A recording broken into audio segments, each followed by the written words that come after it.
네, 이종복 전문가와 함께 보는 실전 매매 최고수의 길, 오늘도 가보도록 하겠습니다. 이종복 전문가입니다. 전문가님, 안녕하십니까? 예, 안녕하십니까. 이종복입니다. 네, 오늘 시장이 좀 쉽지가 않습니다. 계속해서 낙폭이 좀 더 깊어지고 있는 그런 내용이고, 또 세부적으로 또 가는 종목은 가는데, 뭐 비료주 말씀해 주셨던 거, 사료주도 그렇고요. 그리고 두창 관련된 종목들, 이런 분들 움직이고 있습니다. 오전장을 어떻게 판단하십니까?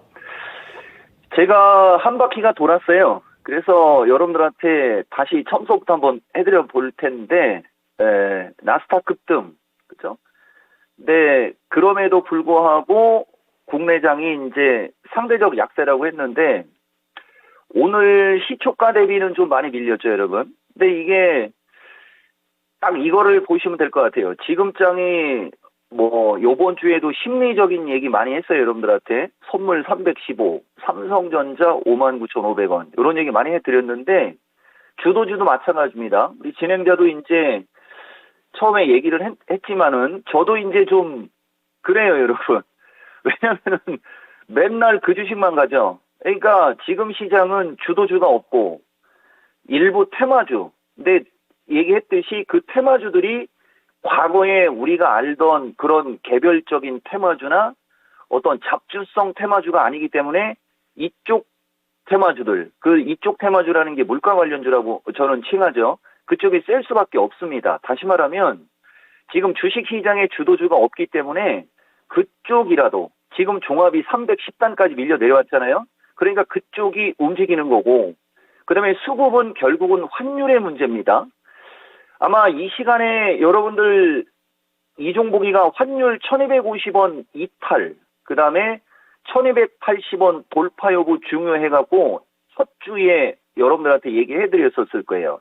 근데 얼마 전에 환율이 1250대로 밀려 내려왔지만 제가 그걸 부각을 안 시켰을 겁니다. 이유는 그 FOMC도 있었고 여러 가지가 있었기 때문에 부각을 안 시켰는데, 결국은 지금 환율이 1290원이거든요. 그러니까 이런 여러 가지 요인들, 그러니까 심리, 주도주, 수급 환율 등 그런 여러 가지 요인들이 현재 주식시장에는 아직도 부정이다. 그러니까 이제 종목으로 가면 비료주, 사료주 이쪽이 강한데, 모르겠어요. 제가 지금 창을 안 열어놔가지고 환율 창을 열어서 여러분들한테 환율을 좀 얘기를 하고 싶었는데, 지금 열다 보면은 아마 그 사이트가 홍보가 되기 때문에 제가 그냥 말로 해드릴게요. 대신 비료주하고 사료주하고 이쪽 차트 분석을 좀 하겠습니다. 보다시피 지금 제일 센 게 효성 OMB. 그러니까 덤비지를 못하게 만들죠. 근데 아직도 제가 봤을 때는 조금 더 올라갈 단이 남아 있습니다. 요새 거래량이 실리는 쪽은 이쪽이에요, 여러분. 그리고 에너지 관련주 코멘트를 좀 해드려야 되겠네. 제약주 얘기해볼게요, 여러분. 이 시간에, 첫 시간에 얘기했던 거. 그러니까 이 종목은 원래 첫 주, 월요일과 금요일 날이 중요합니다. 제가 여러분들한테 얘기해드린 말들 중에는 월요일과 금요일이 되게 중요한데, 녹십자 MS가 이 종목 첫 방송 첫 번째 종목이었어요. 근데 눌리고 또 올라가죠. 근데 이것도 역시 마찬가지.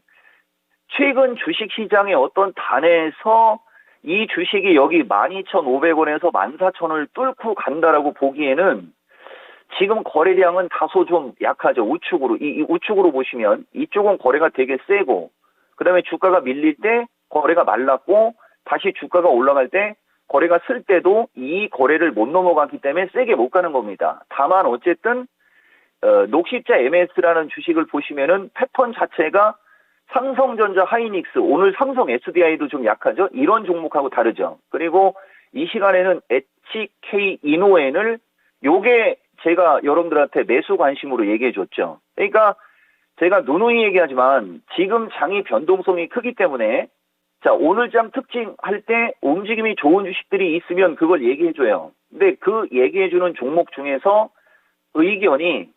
매수 의견이 들어가는 주식이 있고 그냥 움직임이 좋은 걸 얘기할 때가 있습니다. 근데 일반적인 제약주 쪽은 움직임이 좋다라는 얘기를 해드리는 거고, HK 이노엔 정도는 매수 관심 가질 만하다 이렇게 얘기해 드리는 거예요. 근데 위치를 보시면은 녹십자 MS하고 이 종목이 최근에 여러분들한테 양호하다, 할만하다라고 하는 주식은 패턴이 다릅니다. 상대적으로 역배열 바닥권에서 원형으로 돌고 있는 주식들을 주로 여러분들한테 매수 관심 가지라고 하는 거예요. 그러니까 이런 패턴을 좀 잘 보셔야 돼요. 그래서 이쪽은 강한데, 자 보세요 여러분. 비료 중에 하나만 더 얘기 드려볼게요. 그 다음에 조비죠. 조비도 역시 마찬가지입니다. 이 종목도 보면 거래가 우측으로 가면서 줄죠. 이렇게 거래가 우측으로 가면서 늘어야 주가가 올라갑니다. 우측으로 가면서 거래가 줄어들 때는 직전 고점, 전 고점 이런 데가 저항이에요. 그러니까 강할 때 따라가는 게 아니고 눌릴 때 매수죠. 오늘도 보면은 어제도 위로 당겨놓고 밀어버리고 오늘도 당겨놓고 밀어버리고, 그렇지만 어쨌든 매기가 붙는다는 게 중요한 거고, 이쪽이 그렇고, 그 다음에 전기전자 인공지능 쪽 약세를 제가 특별히 얘기해 드린 것은 결국은 우리나라는 전기전자가 움직여야 됩니다.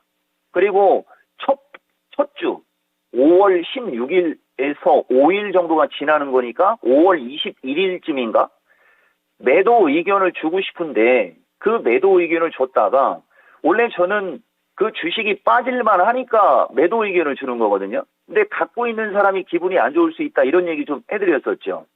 지금 보시면은 전기전자 섹터의 워닝 머티리얼은 전기전자가 아닙니다. 요것도 제가 4만 원 근처에 갔을 때 이제 밀릴 수 있다라는 얘기를 해드렸었을 거예요. 그러니까 결국은 우리나라는 전기전자가 움직임이 좋아야 되는데, 이쪽 전기전자 섹터들이 월말 쪽으로 가면서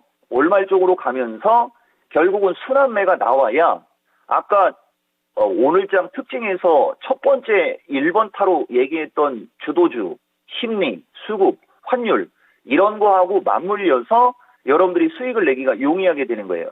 그 전에는 비료주, 사료주 등 최근에 움직임이 좋은 그쪽에서 여러분들이 시장을 봐야 수익을 낼 수 있는 겁니다.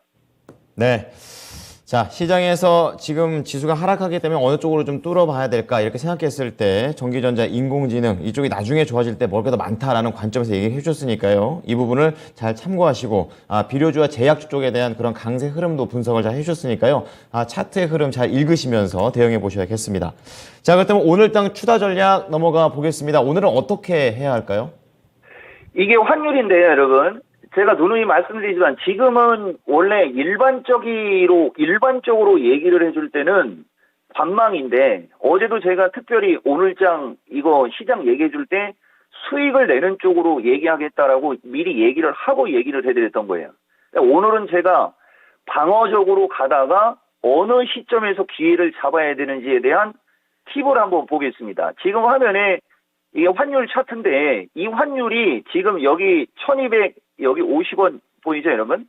이 올라가는 환율의 흐름이 정상적인 흐름은 아닙니다. 그러니까 이 환율이라는 게 원래 그 나라의 어떤, 그죠? 경제 상황이나 여러 가지 복합적인 요인이 여기에 포함되어 있는 건데, 움직이는 흐름이 진짜 엄청나게 세죠, 여러분? 근데 이게 원래는 이 환율의 흐름으로 놓고 보면 그냥 차라리 1350으로 빨리 가는 게 좋아요.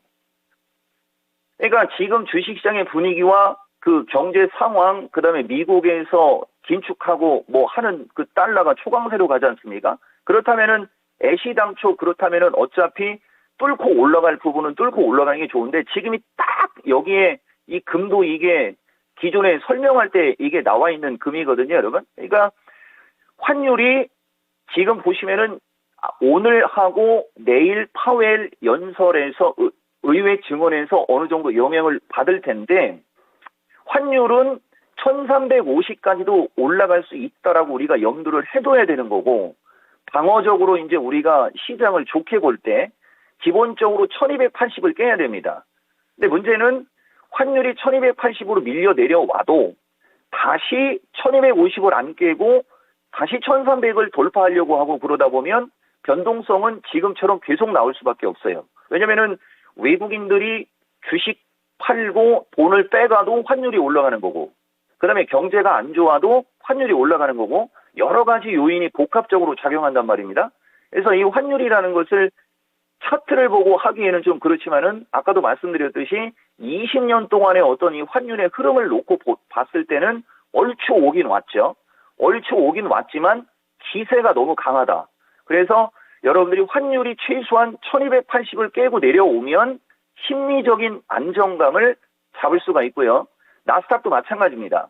나스닥이 보시면은 제가 어제도 요 얘기를 해준 건데 어제 나스닥이 2% 가까이가 올라갔습니다. 근데 2% 가까이가 올라갔어도 추세 패턴 자체가 우하향이란 말이죠. 우하향이기 때문에 이런 우하향은 뭐가 단점인 거냐면은 많이 빠졌을 때는 올라갈 수 있는 기대감이 있어요. 그래서 많이 빠졌을 때 추가 약세를 보면 뒤통수를 맞는데 이게 어느 정도 올라가면서 뭐 이탈된 저점 아니면 5일선 아니면 21선 아니면 전고점 이런 근처로 오게 되면은 경계 매물이나 차익 매물 같은 게 출회가 될 수밖에 없습니다. 그래서 밀려 내려가면서 아래로 밀릴 때는 변동성이 큰 게 단점이 되는 거예요. 그래서 그것도 결국은 심리적인 걸로 얘기를 해드리면 이 시간에 첫 번째 여러분들한테 얘기할 때 나스닥 11,900 돌파 안착이 중요하다는 얘기 되게 많이 드렸거든요. 바로 그 지점.